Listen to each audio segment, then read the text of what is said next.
in my opinion, this episode is worse than The Fire Within, and it happened only 6 episodes later. Wow. I Really? found it hard. That's rough. I know.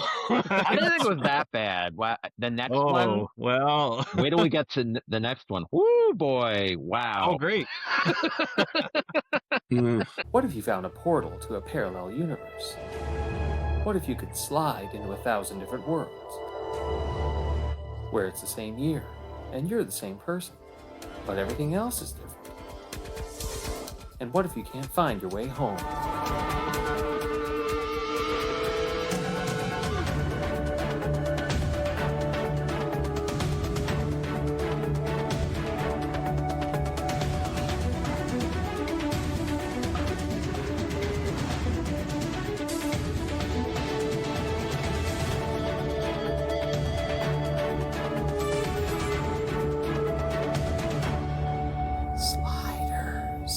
Hello, Sliders fans, and welcome back to Fandom Entanglement. We're here today to talk about Season 3, Episode 14, Slide Like an Egyptian. I'm Mike Bloxam, and here with my co-host Damon Sugameli. Hello, everybody. And we are very happy to welcome back our special guest, Erik Dreiling. Hey, everyone. Hey, Eric. Hey. How are things, Erik? What's new with you? Oh, well, actually, I am looking forward to my third published book coming out soon from Jumpmaster Press. Third entry in Fractured Timeline series. It's called Operation Viper's Den, and we're hoping for a summer 2026 release. So, awesome. Very nice. What were we saying before we hit record? It's selling like really well in Jacksonville, Florida. Yeah, it's at the Collective Con. Jumpmaster Press is out there this weekend with a couple of their authors, and I got a notice saying that Fractured Timeline was doing quite well out there. So great That's news awesome. that any author likes to hear. Yeah, that's great. Yeah, Yeah. sure. I mean, as of the time this will be, up, this is, the con will have passed, I guess, but but still, that's great to hear. That's really great. All right. Yeah, who knew that you were writing Quantum Leap virtual episodes that would lead to a productive noveling career? Yeah. I know, it's definitely pun intended. It definitely wasn't the leap I was expecting to make, but I'm glad it worked out.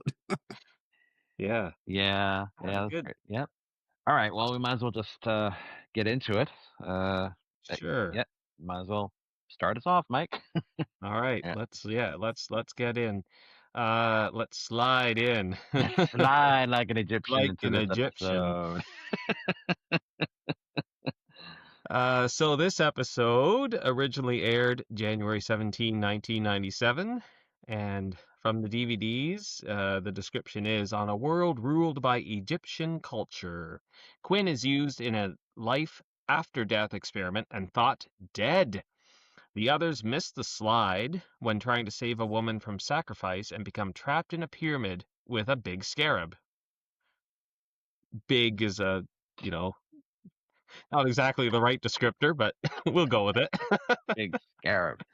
It's a little more than big. We have something to say about it. We do. Our regular cast, we have Jerry O'Connell as Quinn, Sabrina Lloyd as Wade, Clement Derricks as Rembrandt, and John Rhys Davies as Arturo. And guest stars, we have Sean Tube as Carrie Hebb. And Damon, do you want to tell us your notes about him? Yeah, I wasn't sure if it's Tube or Taub. I'm sorry. I don't know. He's been around for a while, and I never know how to say his name. But Taub. It's probably Taub. You're maybe right. Taub. My apologies, Sean. If you're watching, yeah, I'm sure he's watching. Yeah, sure. I mean, what I know him, he's a fairly significant role in the first Iron Man movie as Jensen. So I mean, which we've talked, me and Mike, we're probably going to be starting that up pretty soon. We just don't know when, but we'll get to Iron Man soon. So, have you did see it, right, Mike? Or do you remember Oh it? yeah, Yeah. at the Okay. drive-in. Yep. Yeah. Oh, right. Yeah. Yeah, it's pretty significant role in that. But I know he's also been, as I did the IMDb lookup, because I have seen him in things, just didn't know what it was. So he's been in an episode of Chuck, which yes, I remember him from that. An episode of Lost. Now I remember what that was. It was I think it was when they were in, like, it was during season 5 at some point. It was probably a Ah, okay. flashback, yeah. NCIS and 6 episodes of Lois and Clark, among other things. Lois and Clark is a show we're never going to get to. At this point, I don't want to talk about that show. Yeah. Yep. I think I remember him from that, actually. That's Anyways, a few episodes apparently. Yeah. yeah. Mm-hmm. So continuing with our guest stars, we also have Claudette Mink as Sheila. And I just wanted to say IMDb doesn't list her hometown, but she's also from Ontario, just like me. Cool. um, she was in an episode of Fringe, actually, and That's right. Okay. she was also in a Battlestar Galactica, an episode of 24, and we will see her again in Sliders, season 5 episode Heavy Metal. Okay. Different character, but Yeah, same different actor. character. Mm-hmm. We also have in this episode Rocco Wienhage. I don't know if I'm saying that name right. Wienhage, Weinhag. It could be German. I don't know. No. Vienna name in there. So anyway, he was Dr. Achtabit. Achtabit. Wow. Yeah. Sorry about You my gotta have the throat. today, everybody. Bit. I'm amazed I got Eric's name right. Yeah. We also have Jim Turner as Michael Mallory. Mm-hmm. Armando Valdez Kennedy as Sayen Jabid. Jabid, yep, as the Royal Architect. Mm-hmm. He mostly went on to do voices in video games when I looked up his credits, but he was also in 2 episodes each of Jag and The West Wing. We also have Stephen Meek as an RDI agent, and Apollonia as Dr. Dira Mubarak. And Damon, you have some notes here for her. Yeah, well, because she's like apparently she's big name. So I'm like, well, who the heck is this woman? I honestly don't really remember what she's from, but her full name is, it might be Apollonia. I don't know. Apollonia. Maybe, I don't know, Apollonia. Yeah, Apollonia. Oh, it is Apollonia. Apollonia. Okay, so yeah, it's like Apollo Nia. Okay, her full name is Apollonia Kotero. She is best known for Purple Rain, and I guess she did a few episodes of Falcon Crest. That was, I think, like a soap opera type show from the 80s, like primetime soap opera. But she was apparently the front woman for the musical group Apollonia 6, which was founded by the artist formerly known as Prince. And that's what Purple Rain was. That's why she was in Purple Rain. So I think she played, I think her name was Apollonia. I don't know if she played herself or that was the name of the character. I don't know. But that's what she's known from. So she's got that big Anne credit. Like that's a credit at the end. So I'm like, she's got to be somebody. Yeah. She was somebody in the 90s. yeah. She was definitely a big name, apparently. So yeah. Mm-hmm. Okay, and co-starring we have Justin M. Gorence as Priest, and in her final appearance, third and final appearance in Sliders, we have Terry Markwell as reporter, aka Tess Martin. Yeah, and I missed her again. Apparently, like I was like trying to look for her. I'm like, where was she? She was on the television, and she had that like stereotypical Cleopatra that haircut. Was the weird. Okay, that was her. She looked different. Yeah. Okay. Yeah. Yeah, it was the wig. Okay. All right, so I did catch her. Okay. Yeah. This episode was written by Scott Smith Miller and directed by Adam Nimoy. I think this is his last one too. The last one he directed. His last one? Yeah, okay. I think so. Worlds visited as designated by EarthPrime.com. Only Egypt world. Yep. Egypt world. All right, so I guess we can get into what we first thought about this. Eric, you'll go first. I think by this point in season 3, we're still expected to be mesmerized by like these worlds that the sliders are going to. But at this point, like the opening scene, you see the cityscape and a couple of pyramids. It was kind of like, oh, cool. And then I remember when I first, because I watched the original broadcast of it. And I don't recall being like, oh my God, this is so cool. It's just like third season was just a weird, like an eclectic assortment of like action movie one-offs. And it's just this one here, I didn't know what to think. So I just kind of like sat there and just expected to see something, but I just didn't really feel the excitement I did with seasons 1 and 2. So yeah, it was meh. yeah. I mean, that's my initial that's what I remember initially, like years ago, seeing this for the first time. I was like, yeah, it's kind of a meh episode, and yeah, I mean, rewatching it again all these years later, like I see what a big impact this is. This is like, I mean, this is like the first official episode in the post Tracy Torme era. So I see what they were doing. They were trying to really like really make a statement, I guess. And it's still not one of my favorite episodes. It is a little better than I remember it. I think it's the like a lot of the character stuff going on in it that makes it better. And it's probably Adam Nimoy's direction of the episode, I think, is kind of what saves it, in my opinion. But there's the beginning feels very rushed, like incredibly Yes. rushed at the beginning, and then it's like the pacing's okay, but it's just at the beginning, it's just everything happens. We'll get into it more in detail. I have them in the notes here, but we'll get into it. It's just a lot happens way too fast. Yeah. Which I guess is what they were trying to go for. But anyway, you go, Mike. Well, I didn't really think this was a great episode. I didn't think the season would fall off a cliff so quickly. And that, in my opinion, this episode is worse than The Fire Within, and it happened only 6 episodes later. Wow. I Really? found it hard. That's rough. I know. I didn't think it was that bad. The next one, Oh, well. wait till we get to the next one. Woo, boy. Wow. Oh, great. I found it hard to even take notes because the whole story was making next to zero sense. Like it was a great concept, but just awful execution. Those are my first impressions. Okay. Well, I couldn't. So I wrote this we all wrote something here. At first, I didn't really think of anything specific that made this an alternate history, but I thought it was, just is it a case of alternate world? Who cares again? Which I think is a little bit of that, but I don't know. You guys got stuff.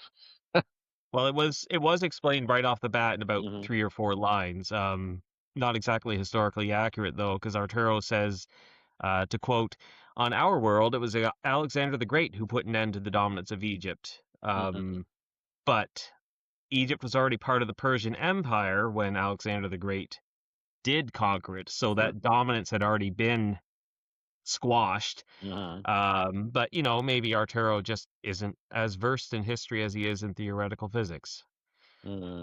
Maybe that's a character error, not a writer's error." Yeah, it felt more like like it wasn't. It didn't feel like he was like stating what it was. It was like he was speculating. There's usually it's usually what is like the something that was a divergent point, and it just felt like he was like, well, maybe it was this. It's kind of what it sounded like. Like it seemed like they'd already been on this world for a while though, and maybe figured out maybe where history diverged. But it didn't seem to me like they had just slid in. Okay. I could be wrong. Perhaps. But... Well, everything happened so quickly. I don't know, because the way they opened the episode, the way they were walking, it did look like they had just arrived on that world, because they did that. They cheated that a few times when, I guess, trying to save on the the special effects budget, maybe. But Yeah. the way they were walking, looking around, I got the impression that they were there maybe a few minutes. But I do agree with Damon. It was just like you're taking 30 minutes worth of story and condensing it into a couple of minutes. And it's just, I think that's where it really started to fall apart. It was almost from the beginning. So I thought it was a nice touch with Wade reading the motto on the mailbox, but they altered it a little bit to reflect, I guess, the Egyptian culture. Neither was it sandstorms or gloom of night. They altered it a little bit, but there's actually an interesting story behind that. That wasn't the post office's actual motto. That came from a post office in New York City. And that actually itself, I don't have the notes in front of me. I know I wrote it down, but it actually does pull a little bit from, it has like Persian background to it. Okay. So they're not too far off with what they were trying to do, but it was still enough. If they did a history check, there was still a little bit of a disconnect. So it was like, okay, that's cool that they're trying to do that, but they really didn't explore the world like, hey, this is why we're living in an Egyptian culture. This is like where, Damon said this is where it diverged. So other than the whole like Wade like mailbox thing, it was, I don't know. Like, I think I'm with Mike here. It's like I'm trying to find something to say, and it's just like, other than what we're going to get into with the timer and a heartfelt line spoken from Arturo, it's just like, and then Clavant Derrick's, of course, had that one like scene, but we'll get into later, of course. But it's just those moments I could pull from right now. But anything else in the episode, it's like, give me a minute. Hopefully I'll come up with something. Yeah, that's all right. This is my biggest issue is that everything happens almost immediately. This is literally like they're literally exactly in the wrong place at exactly the wrong time. Like it's just like all of a sudden it's like they come to Sheila's rescue. Quinn is captured, basically drained of all of his blood. Which and I didn't mention this too, but like this is partly another reason why this episode was one I wasn't necessarily looking forward to at first, because it's like seeing the sight of all of those. I know it's like ketchup, okay? Like I know, but like I got something has happened with me as I've gotten older where the sight of blood is really like I get the heebie-jeebies. So it's like that to me was a little ooh, I didn't like that, and I also don't like bugs. I hate bugs. I hate bugs. So the whole scarab thing is like, what the hell is this? Oh, even though it's really bad, like it's not scary at all because it's terrible CGI. But it's just they become trapped in the pyramid, and then it's like boom, Quinn quote dies, boom, they missed the slide. It's like it feels like this should have been a 2-part episode with everything that was happening, because it's such an important moment in the show where everything like really like these are big events. This should have took a little time to work toward and then resolve. Because after it's not. I feel like pacing is a little bit better as we go along because there's good character stuff there. But this is just, you can add on to that, Mike. Yeah, well, I mean, maybe if it had been a 2-part, they could have made the story make some actual sense. Like, they have these concepts of Quinn dying and coming back and seeing his father, and then they think he's dead, so they miss their slide when they think, oh, there's a possibility he's alive after just, learning that 5 minutes before. If there had been proper pacing the whole episode through, I think this would have been a lot more enjoyable. And again, that would have required maybe a 2-part episode. But like I'm fairly certain that like even the arm of the beetle when it busted out of the box changed color between scenes. But I was too busy laughing my ass off at how ridiculous it all was to really like rewind and look at it again. Yeah. But Like just the whole thing with the scarab. I can buy the idea of the genetically engineered scarab, Yeah, like yeah, to sort of. be enormous and to guard against the thieves, and then but just like if it's strong enough to break through a wooden crate, would they not have made a better method of transporting this beast to the pyramid? Like if it could attack some woman, I don't even know why Sheila was there. She just gets Yeah, caught up in yeah, the beetle's grasp, and then Wade tries to save her, and everyone's standing around looking at her, and all of a sudden they're going to be slaves to be sacrificed just because yeah, it touched them, and yeah. it's It's so that Quinn can Or get captured and drained of blood and have an afterlife experience and yeah, everything, yeah. and yeah, or yeah, like with Quinn being picked just because he fought back, and it's like he makes a great specimen. It's like all he did was just push back that weird flappy scarab arm. He didn't like, shoot laser beams from his eyes or something, hmm but you gotta, he's the lead, you gotta put him in danger somehow. But Hmm. with the whole afterlife thing, hmm that could have used a little bit more screen time, because that was like the first time they really touched upon that concept in the series. yeah, Yeah. hmm And if you notice, when the moment when Quinn physically died, you hear the sliding effect and you see the tunnel for a second. And it's like, right, so when you die, you slide to the afterlife. Like, it's like they could have done something different, hmm yeah, and then the whole thing with his dad, first of all,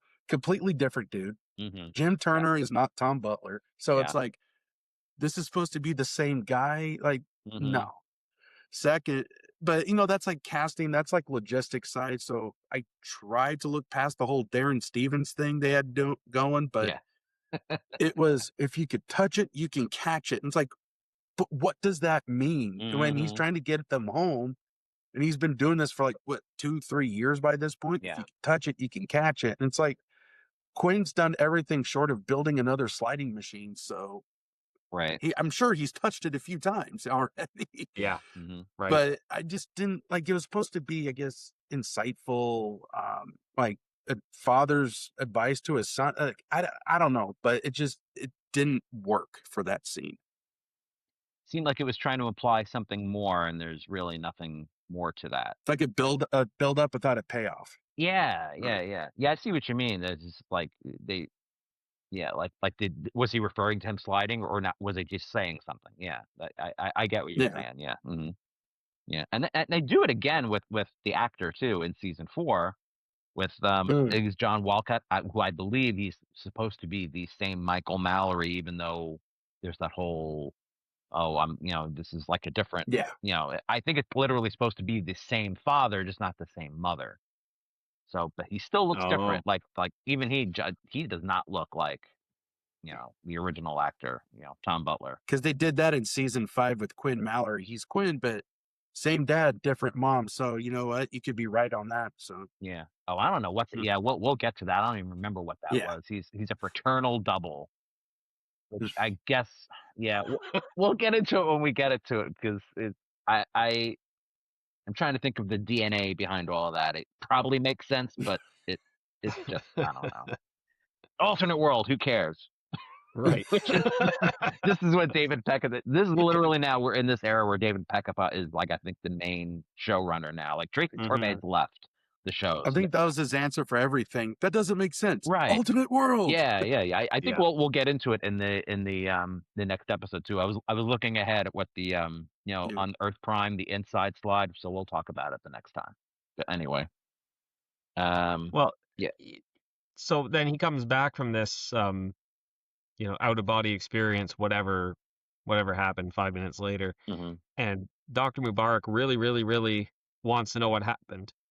yeah, But after they leave, she never asks him about it again. mm, On screen, Sure. right? They yeah, drop that completely.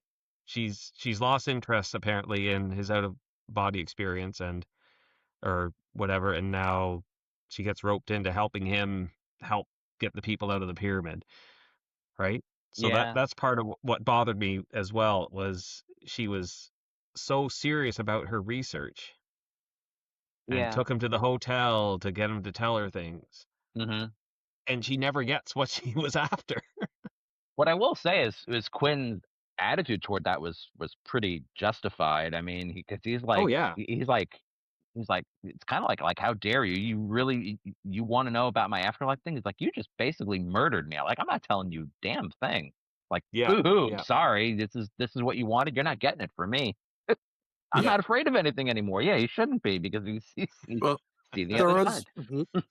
there was one unintended scene where I just laughed because the deal Quinn made to get out of the necrology ward was you get me back to the hotel, meet up with my friends, and I'll tell you everything that I witnessed, right? Mhm. He Yep. gets there, she asks him, and he looks at her and goes, no. Yeah. Yeah. It's Well, maybe just that's like, why. Yeah. I Yeah. get why, but I don't know why that made me laugh so bad because it wasn't the situation he was in. It was just the delivery. Like, okay, you're here. What was it like? It's like, no. Yeah. Yeah. All right. Okay. Fair enough. So maybe I missed him, like not necessarily saying that, but Mhm. maybe that was the okay. We're dropping that part of the plot. Yeah. Just Yeah. moving Mhm. on. Yeah. That explains it a bit more. Yeah, well, because then she realized too that is like, I guess she eventually kind of realized that what she did was wrong, and Yeah. they did it for the wrong reasons, or she wasn't being she was kind of lied to, so Yeah.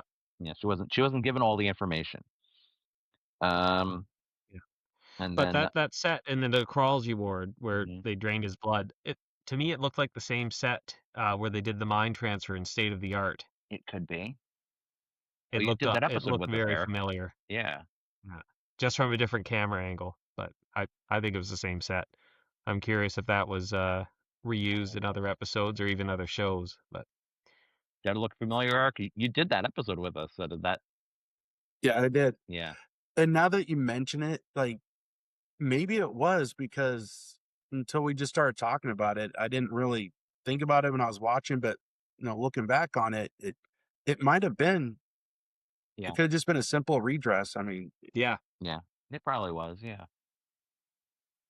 All right, so the timer, the new timer. yes. I'll let you Yeah. talk This is about it a you, little Eric. bit. Yeah, I'll let you talk about it a little, Eric. Oh. You've got a few That's actually one paragraphs of here the about big reasons why I wanted to talk about this episode. Yeah. It was just, it was one of those defining moments in the entire series. They get a new timer, Mhm. so long, farewell to the original Motorola attack Rest in timer. peace. And Yep. it's, I don't know. I remember, like I said, I watched the original broadcast of this back in '97. Hmm. And I remember when I saw it, I was just thinking, oh my God, that is so cool. I don't see like, this on other TV shows. And I recorded the episode and I went back and I paused it on that. And I said, "Dude, that looks like a TV remote." Hmm. So, in one of my biggest nerd moments, I went to Kmart, went to the electronics section, tried to find the exact model remote that they use. And I found it, the RCA universal remote. Uh-huh. And I bought it and programmed it into my TV just so I can have it. Next time I watch Sliders, it's like, I got one too, guys. That's cool. So I'm not, I'm not ashamed of that. I thought that was, a pretty cool thing, to find for me. And then Hmm. it got me looking like, what else did they use? And, for futuristic gadgets, you had a cell phone, a TV remote. And then as you find out in a later episode, a Sega Genesis controller. Right. Yeah, that's later on, right? Yeah. There was an old Sega Genesis. It was just turned sideways like this, but it was. Isn't that the Exodus? I think maybe. Hmm? Is that from the Exodus? The other Yes, timer? Oh, okay. Yeah. that's the Genesis. Now, when you pause it and you actually look at it, Mhm. it is the Sega Genesis controller. They just put the Right. digital display and all the fancy stuff on it. But Yeah. with the Egyptian timer, when I Mhm. found it and I went home, and it's like, it was just like a great like discovery for me. And it's like, oh, this is so cool that I have the same thing that they're using. And what that timer ended up going through for the rest of the series, it had so much different technology added to it that no wonder it started to malfunction in seasons 4 and 5. Mhm. But it was such a defining point in the series that it should have been given more time rather than Quinn randomly finding it in an office going, oh, Right. hey, we missed a slide, but look what I got. Right. Yeah. Mhm. needed a little bit more justice. So Yeah. Yeah. Do you still have it, Eric? no, unfortunately, I lost that a long time ago. But it did glow in the dark. The pie section at the Oh, bottom, cool. it had like this little glow in the dark feature. Yeah. I think I must have had the same remote because I remember one with the glow in the dark buttons. Yeah. I remember years later, I looked up a tutorial on how to recreate the Egyptian timer. And I wanted to make sure that my memories didn't betray me. So they're like, yeah, you had this older. I'm like, I had that one. I remember I bought it from Kmart. So yeah. Oh, that's awesome. That's a good story. Yeah. Yeah, because you also had with because it said that only royalty were allowed to travel between worlds. So I kind of had a note here too. Like I noticed this too. How it's just like everybody knows about sliding on this world apparently, and it does feel like the series had been slowly drifting away from the idea that Quinn is the one who invented sliding. Like no matter what dimension you were in, it usually was Quinn. So there's something a Yeah. little less special about sliding now because it's like, well, I thought Quinn was the genius that came up with it or figured out how to do it, but no, everybody's able to do it. So I kind of And don't then they like have the that news either. broadcast. Yeah. Yeah. So I don't really like that, but it is what it is. It's oh well, that's just how it was. So wait, so what happened? So they go in the pyramid. They're not trapped. Is it when they go in there and activate the timer that they then get trapped inside? Is it because Yes. right? What? Yes, they go in first, rescue the girl, Right. Okay. The and then rescuer. she panics when she sees Arturo activate the vortex. And then Okay. the vortex it scared the scarab into escaping, and then they sealed the pyramid. And of Right. course, the sliders get stuck. But Yeah. it was mentioned in their news broadcast later when the whole world apparently knew about sliding Yeah. that there was 3 trapped in there, and they probably activated a vortex. And it's like, no, I'm just like, no. But that's why they were in the pyramid was to save her, and then she's Yes. telling them that that well, we did skip ahead a little bit. But actually, so we should be talking about that first, where they're back at the hotel room. So because Rembrandt stumbled upon Quinn. Okay, so yeah, we skipped ahead a little bit. That scene right there with when they're coming back into the hotel room and just this is I think one of the best acting I've seen from Clement is just that look on his face when you see this like look of despair like he's like, get ready to tell them like there was nothing he could do like man that was heartbreaking and just even the way like the reactions from Wade and the professor it's like that hit hard. That was a really great moment, I think. Yeah, that was just yeah. That's probably the saving grace for the episode I is think so. yeah, the acting specifically in that scene. I thought John Rhys Davies, his reaction as Arturo was quite appropriate to his character because the way I saw it is, well, Rembrandt and Wade were visibly upset and distraught. You could tell that Arturo was trying to like hold back a little bit, but that frozen look of terror on his face, it was like that was enough to sell it. He didn't need to say anything. He didn't need to make any like exaggerated movements. He just stood there and you can just see everything. And I like with you guys, I thought that was actually the best scene in the entire episode. And unfortunately, we didn't get many more of those moments later. So Yeah. Yeah, when the other sliders think Quinn is dead, Arturo's mumbling something to himself about the father-son dynamic with Quinn, and that made me think that this is the original Arturo Yeah. from Earth Prime, because I Probably. doubt the imposter would have made such a quick bond in the last, Yeah. I guess maybe half year or whatever, but Yeah. it made me think it was our Arturo who was still sliding. Yeah. I will say though he was very willing to stay behind, which we've said is like maybe a like very, very quick to say, "You all go ahead, and because now we're up to the part where they're in the pyramid, and Arturo's like, "You go ahead, I will stay here." Yeah. And if there's any hope that Quinn's alive, we'll find him, and then. And then there was another line he said to go off of what Damon just said, where he's like, "If anybody should have died on this world, it should have been me." Yeah, he did. And say it's that. like, usually season 1 and 2, Arturo would be willing to sacrifice, of course, but he wouldn't like outright verbalize it like that. Yeah. Mhm. So that was kind of like a moment for me. Well, I'm just realizing it now, that could have been a very subtle reminder that he's already dying with that terminal illness, which they Yes. really didn't Sure. mention. But this could have been a little backhanded, like, yeah, I'm dying, and they didn't know that yet. So Right. yeah, that could be it as well. But yeah, so they missed the slide. This is a pretty big moment. I mean, they It's the first intentionally time, missed right? the slide. Yeah. I feel like it's the only time that have they missed it in any other time. I don't remember at this point.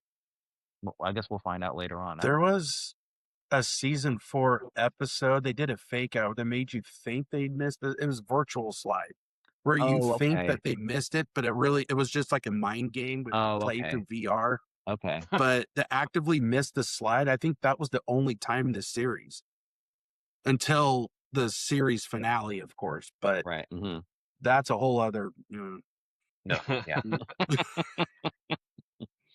But like in this case, like the way they made the conscious decision to stay behind, I think that was Slide Like Egyptian was the only time they did that. Yeah. Right. Right. Yeah.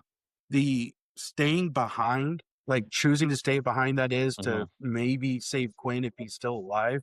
That one scene, it was a defining moment in the entire series. Yeah. It should have been given a little bit more time to breathe, to develop, to really set home like, hey, this could be their next slide home, but they're going to sacrifice that. Rather, it was just open it. You had 20 seconds, maybe vortex closes, and then continue on with the adventure. So good idea, poor execution. Yeah. That's basically what you were saying, Mike. Yeah, that's pretty much what I was thinking too, Eric. It's it was impactful in concept.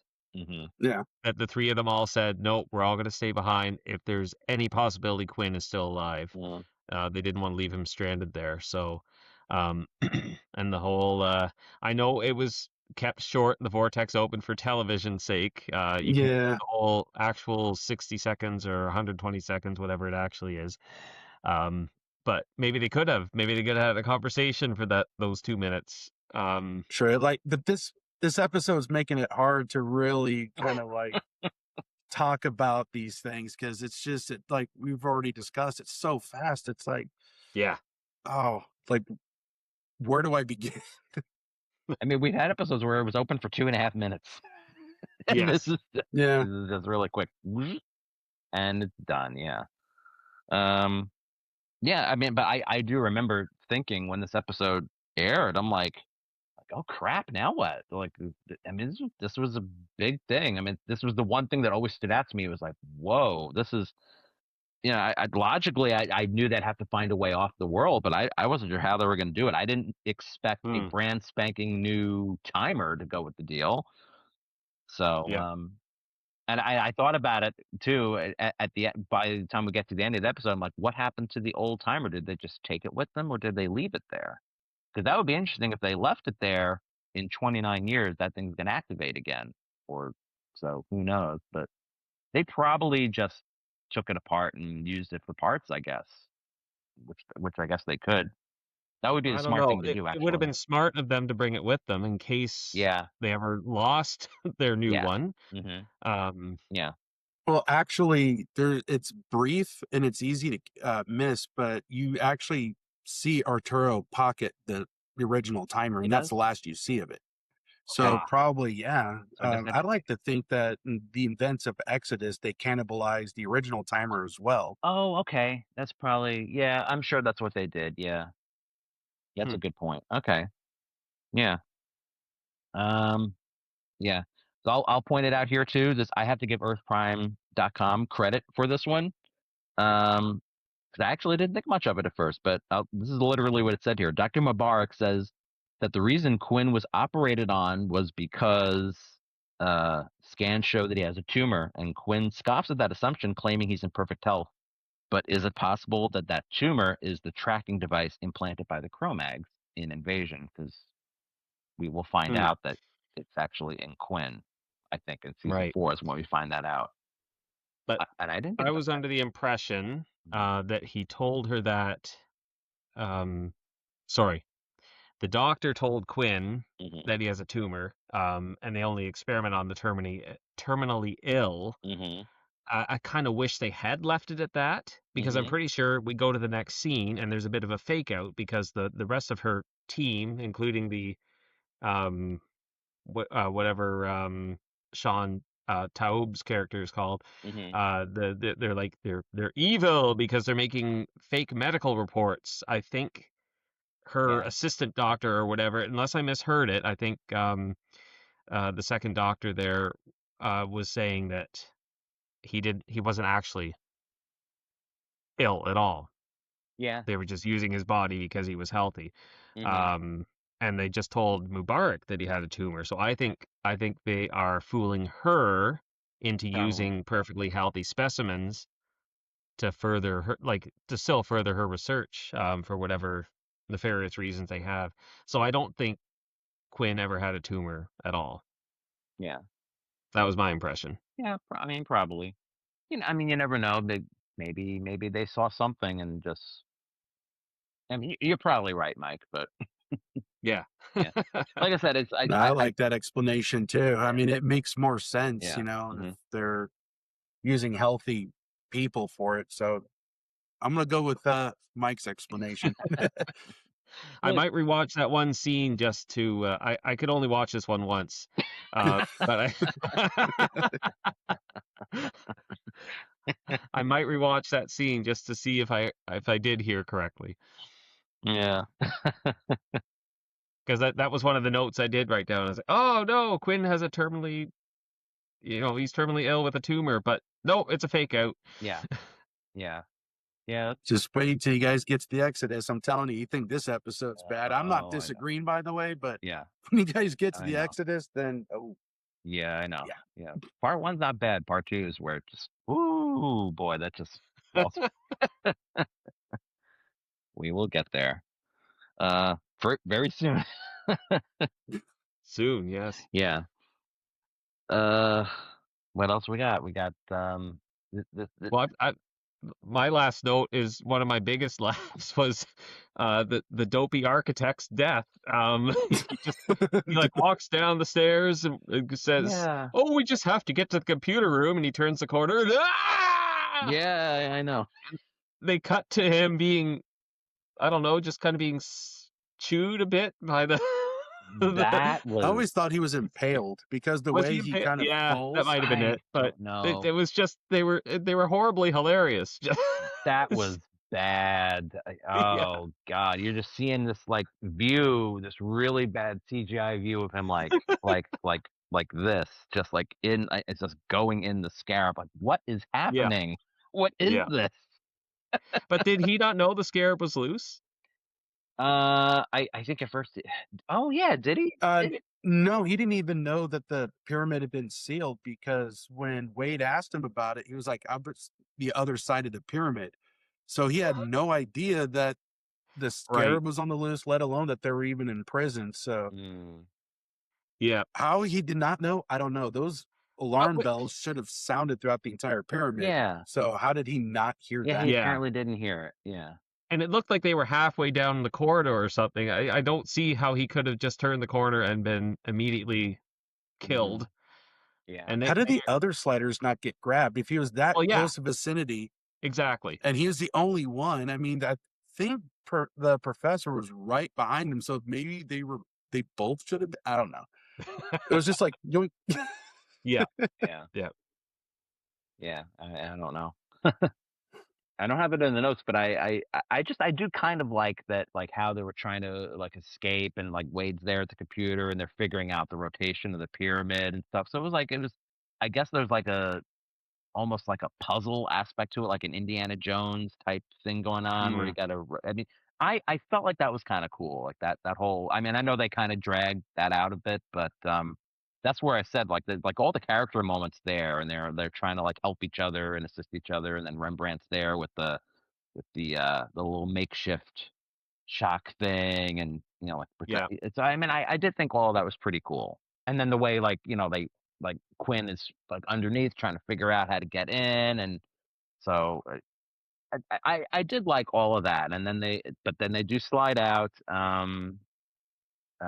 and that's just at the end. And then the Sean Taub's character goes down the cave, and somehow the scarab is right there waiting. Yeah. No, and he just looks up and then it just ends with a big crunch, like Yeah. oh god, you had to I do was just that. gonna say that the wet crunch at the crunch end at after the it went end. to the title card. Oh. I did kind of roll my eyes. I'm like, oh my god, they had to do that. It had to end on the crunch sound, right? Like, Yeah. God, I already hate bugs. Don't do that to me. Ugh. All right, I guess we have nothing else to say, right? Other than goofs of the episode, I guess, or We can move on to goof. yeah, Sure. okay, sure. Not a goof per se, but I mentioned it before. The CGI is horrendous. It's terrible, even for 90s. It's Yeah. horrible CGI. It's just bad. Oh my god. I noticed when they were looking at the New Alexandria Times newspaper, Pharaoh was spelt wrong. Oh, it was? Yeah. Wow. I think they transposed the A and the O at the end. Oh wow. Yeah. And why, speaking of New Alexandria, would there be a New Alexandria if there never would have been an Alexandria in Egypt, since Alexander never conquered it in this world? Oh, okay. The only reason there's an Alexandria is because it's named after him. An alternate world. Who cares? Yeah.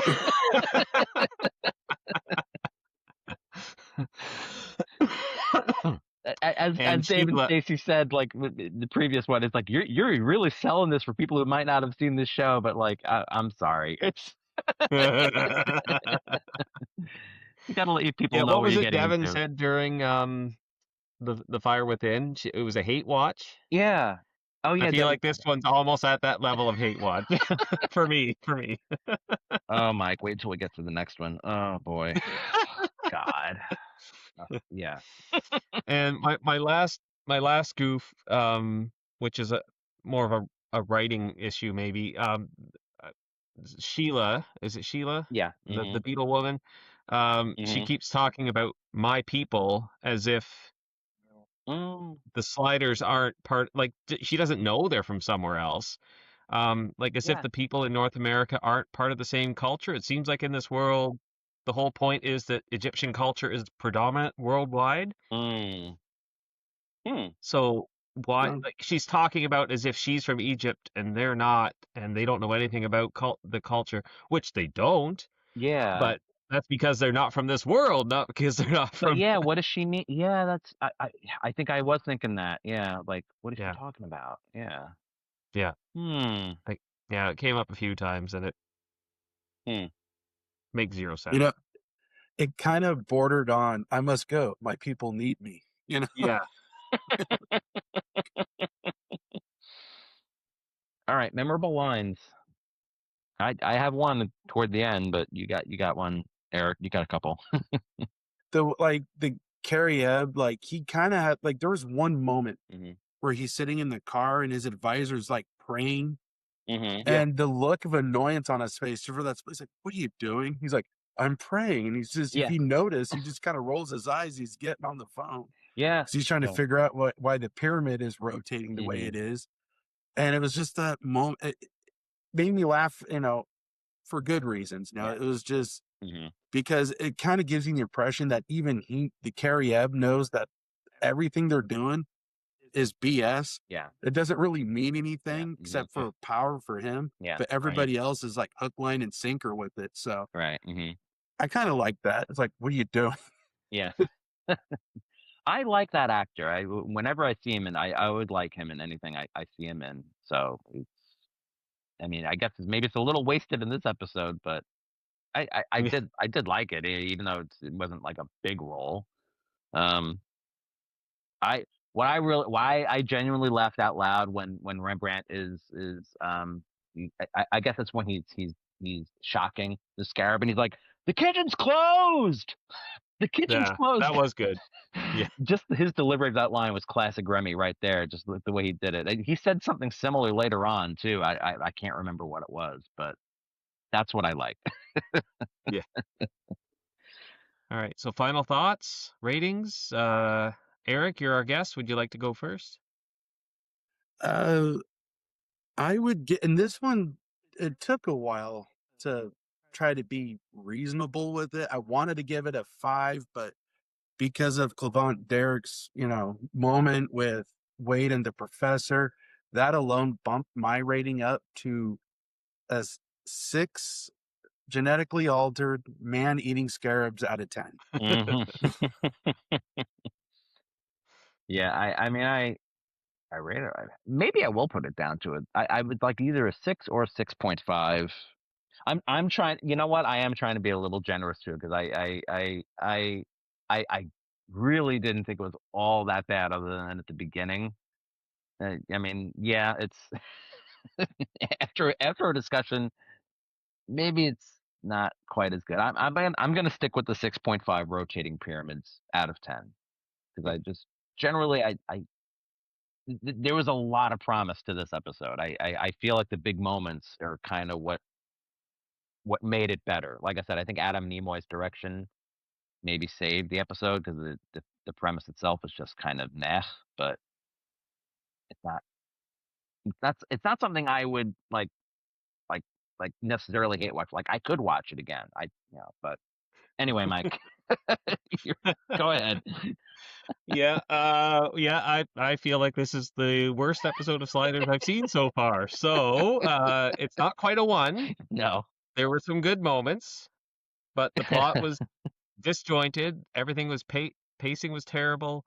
Can't blame the actors. The actors did a good job with what they were given, but I'm giving it a 2 conveniently placed replacement timers out of 10.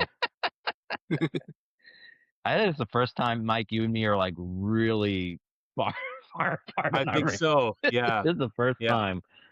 Wow. Oh God. What heck are you gonna rate? A 2, huh? Yeah. A 2. Yeah. What the I think heck? I gave The Fire Within a 3. So, yeah.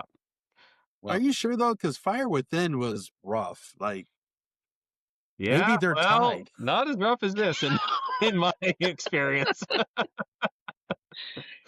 the next episode is Paradise Lost. I don't know what the heck you're gonna rate that. I don't. Are you gonna rate it a negative? I don't know. Mike, it's bad. It's Okay. bad. Okay. All right. In my opinion, I think I missed a lot of season 3 when it originally aired and never really caught it all. So I don't remember. You might have to create a new rating scale for that episode alone. Like we had Matt on. Like, I know he doesn't do all of the reviews and everything and all the ratings, but like on EarthPrime.com, they give this one a pretty decent one, and then they give the next one like a D, I think. Like, it's pretty low, like not a failure, but it's pretty low. it's low, and they're like, man, this is just getting like bottom of the barrel. All right. We'll see. We will be joined by both of the Wayne McCarty has joined us once before, as from the Florida Man on Florida Man podcast, and hopefully we'll get his other co-host, who's Josh. So we just got to figure out the logistics of that. Thank you, Erik, for joining us on this. This was always a pleasure. Yeah, this was fun to talk about. Remind everybody where they can find you. I am active on Facebook. I have an author page. It's quite easy to find. It's Erik Dreiling, author. Yep. And I'm updating like every other day, really. Always got some new content pushing out, whether it's for Jumpmaster Press or about the writing process or, release dates. So I'm always active there. Fractured Timeline can be found, of course, by going to jumpmasterpress.com. And they did a website redesign, makes it easier to find the titles you're looking for. Nice. So you just go to their little search bar, type in either author name or book title, and it's right there. So, All right. So be sure to hit the like and subscribe buttons. Share your opinions for the episode in the comment down below. Please let us know what you thought of this episode. Really curious to hear. Was it a 6? Was it a 2? Yeah. Was it somewhere between? Was it an 8.5? Why was Justify your answer. Yeah, why was it the best episode? Why was it the worst? We will. Yes, I know we haven't shared comments in a while. We will definitely at some point be rounding up those comments in future videos. We're probably going to do a little bit at a time because we have so many to catch up on. Yeah. But you can also visit our website at fandomentanglement.com, where you can find all of our past videos and links to all of the social media channels, including YouTube, Facebook, Blue Sky, and Mastodon. So until next time, I'm Damon. I'm Mike. Erik Dreiling. And we'll see you. We'll slide like an Egyptian onto the next world. Hopefully you will You can't stick see with all my arms. Bye, everybody. Slide on. Slide on.